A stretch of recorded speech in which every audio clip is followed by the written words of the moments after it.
আপনি যেহেতু মানুষ, তাই সব কিছু সহ্য করতে শিখুন।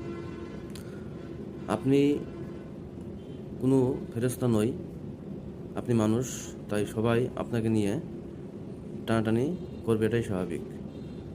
আপনার প্রতি সন্তুষ্ট নয়, তখন কোনো সময় আপনি ভিতরে কিছুটা ভেঙে পড়বেন।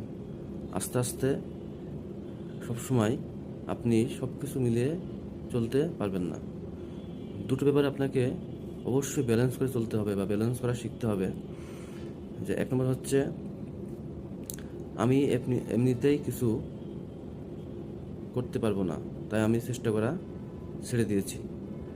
2 নম্বর হচ্ছে, আমার সবাইকে খুশি করতে গিয়ে নিজের অবস্থাই খারাপ করে ফেলবো না।